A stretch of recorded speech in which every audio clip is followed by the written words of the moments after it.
More Titans are walking today as we finally get the Warhound 2-pack.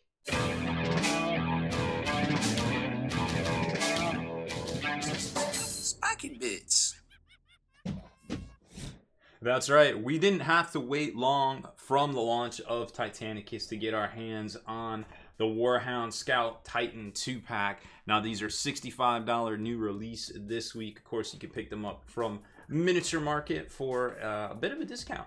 How about that? You can get things for less on the internet, or of course at your local game store, whichever you prefer. But I'll tell you right now, these guys look cool. Now there was a little bit of a snafu in the White Dwarf. I think they said these were 75. They are indeed 65 MSRP, and you do get 2 Warhound Scout Titans with one complete set of weapons to go around inside. Speaking of inside, here's what you get when you unbox it. 3 sprues, 2 are going to be the Warhound parts themselves, which we'll look at here in depth in a second, and of course 1 sprue of just the weapons themselves. They're 80 mil round bases. These are the same size bases that Leviathans and I think the Redemptor Dreadnought is on too. Instructions and the decal sheet that has a few, 5 of the Legios on there.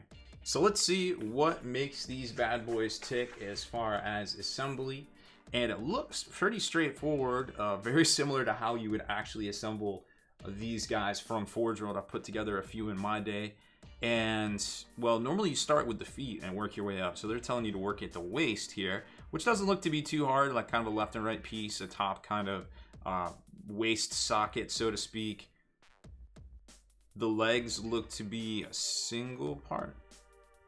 No, A5 plus A4. Okay, a little bit different there. There may be some sort of posability. We'll have to check that here in a second. All the armor plating goes on there, which I would definitely recommend leaving off so you can paint separately and paint the metal superstructure underneath it, which is kind of why all of our Titans currently look like they have been skipping legs day, because they don't have their armor plates on. As far as the inside of the Warhound goes, pretty standard stuff here. Looks like a little bit easier to put together than what a lot of computer slices, left and right parts right here, than the actual Forge World model itself. There's a lot of big chunks that have a hard time staying together.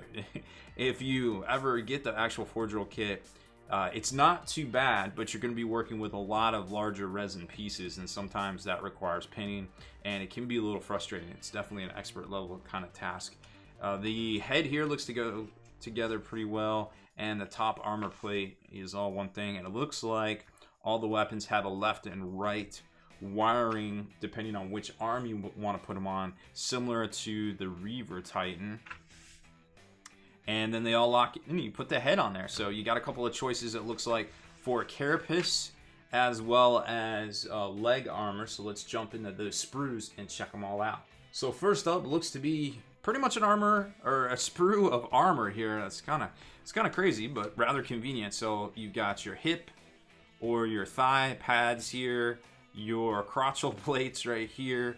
You've got 4 different varieties of carapace armor with it looks to be a built-in little grill assembly right there. Normally the grill is like etched brass from Forge World, so it looks pretty well detailed. I like it. And then the actual shin, 6 different ones to choose from right there. The head bits, and these look to, these are the top of the arms, where basically those are the shoulder armor, for lack of a better term. And what is this? Oh, this looks to be the side of the Warhound itself. And that is that sprue. Not too exciting. Get a little bit warmer here. We've got, this is the actual legs, so it looks like there's 2 different styles of legs. They are indeed one part modeled on both sides, so you're gonna have to probably trim up the flash around the front, which is going to be very visible depending on where the armor plates go, because the armor plate goes here and our armor plate goes here, so it may not be. We'll see. GW's been getting very clever at hiding their armor plates. Their feet look you ever see those puppies, and it is a Warhound, but you ever see those puppies as small dogs? They have ginormous feet, and you're like, oh, this thing's going to grow into be a very big dog. Well, that's what it kind of looks like right here, right? Like you see this and you're like, that doesn't look right. But I guess when you get all the armor on it, he is indeed a big dog, so to speak. Well, the smallest of the Titans, but still a pretty big dog. And then you've got, that's the bottom of the, two different head assemblies, it looks like. Oh, because you get two different models in here. And some more of the heads, the back of the vents, joint, or thigh. And those look to be the same. So the same, they go together. And then the tops of the torso, interior of the torsos, front of the torsos, where the head actually connects right there. So lots of good detail work here. I mean, right down to the feet on the Warhound, but it doesn't look like, are the feet flat? No, the feet are not flat. So one set is flat. These are flared out.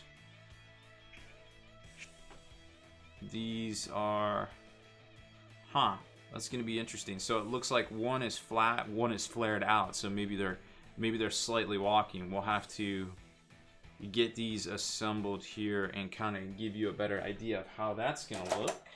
And then the weapon sprue itself, it does come with all of the weapon sprues, the Inferno gun, the Plasma Blast gun, Turbo Laser Destroyer, and Vulcan Mega Bolter.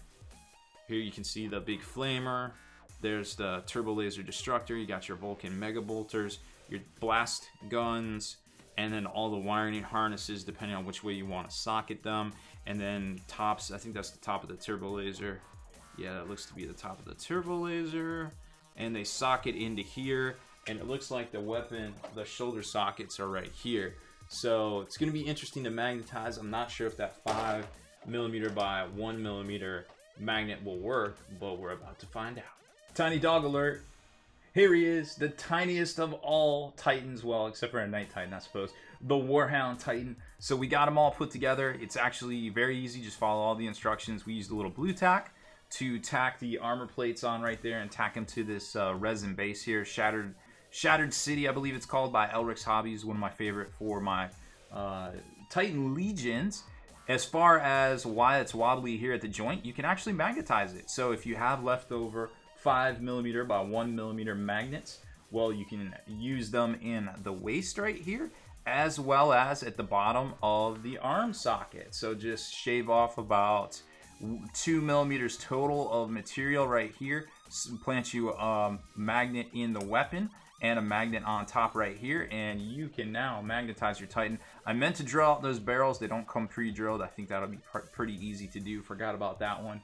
And it's a neat little Titan. I really like how it goes together and the opportunity of customization. These legs right here, actually, which I realized once we got them cut out, they can socket in like this. This side right here can be over here, and vice versa. They are symmetrical, so therefore you can do a lot of cool different poses with them. So you have this leg could be over here and this leg could be over here, and then there's a different set of legs too that you can see in this schematic that is slightly different, but could also be that one over there and that one over there, but it's not as extreme of an angle. Now, like I said, the feet are very well detailed. I really like that. I think they did a great job really capturing the Forge World feet right there as well.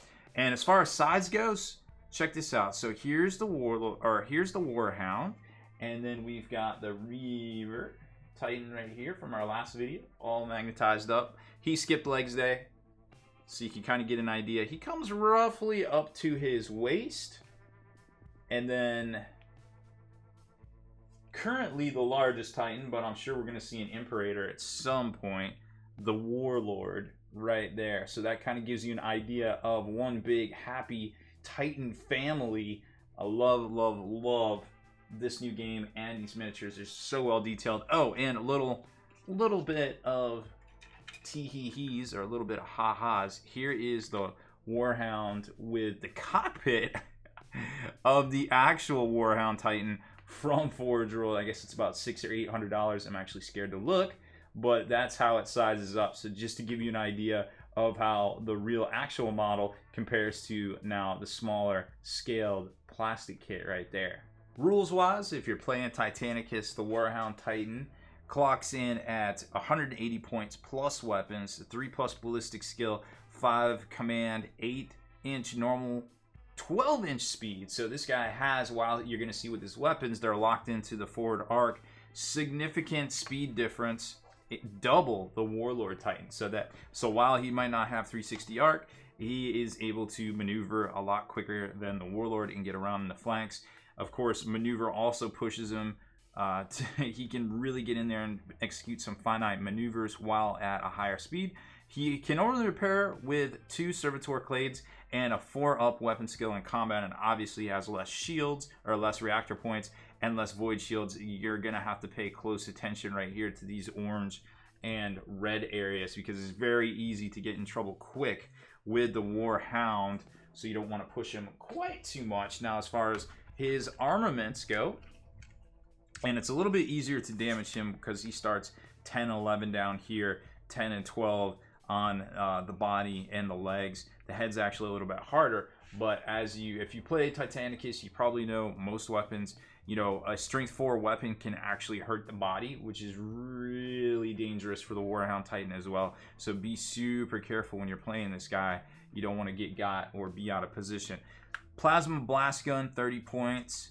Inferno Gun, Vulcan Mega Bolter, and Turbo Laser Destructor. So they're obviously assigning the most points to the Plasma Blast Gun because it's kind of got two modes of fire in it of itself. So 30, 20, 20, and 10 right there. So your Warhound will cost you anywhere from 50 points to its lowest combination of an extra 30 points on top of 180. You're going to want to field these guys in twos, most likely, just because you need at least 5 to make your mana pull. But also they have a nifty rule called shield, what is it, something where they share the shields, merging void shields. So if they're base to base with each other, you can choose which void shields go down between them.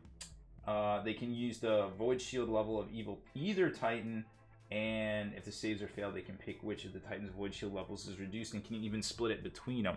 So technically 2 of these Warhounds have 8 void shields, so you can kind of work it that way to try to keep the void shields up as long as possible. Maximal fire is nice because this is actually this is going to get you a +2 strength, so it's going to get you up to strength 10. But if you roll 1s to hit, I believe it is, then it causes a reactor point, so you can get into danger pretty quick. Speaking of danger pretty quick, the Turbo Laser Destructor is also draining, so it's going to ping your reactor as well. However, it does have shield bane, so it's going to probably get through shields a little bit easier because it's -1 to them. Firestorm's that flamer template that we all know and love from back in the day, 8 inches long, so it's going to be able to ping a lot of things, and it's strength 7. And Vulcan Mega Bolter on a roll to hit of a 6 that doesn't normally require a 6 is going to allow you to get 2 extra hits right there. So 6 dice, chances are you'll get one of them as a 6. So you might get, probably on average, rolling in ballistic skill 3, 4-ish, I would say, maybe 5 shots right there. So this is going to be your shield dropper and your mop-ups right here. So get around in those arcs, cause the extra negatives, cause the negatives to shields, and the little Warhound Titan can definitely do the Lord's work on the tabletop. I think they're definitely worth taking, and they're just so cute. Just so cute. Look at this little guy, he's so cute. Models shown at actual scale, and I think this was a blast to put together. It's clearly, I don't know why, because it's so small, but it's clearly my favorite Titan so far for Adeptus Titanicus. Until they come out with the Imperator, I reserve the right to back battle at any time. I hope you enjoyed this video. Make sure you hit that subscribe button and turn on notifications so you can be the very first to like and comment on all our videos. Spiking bits.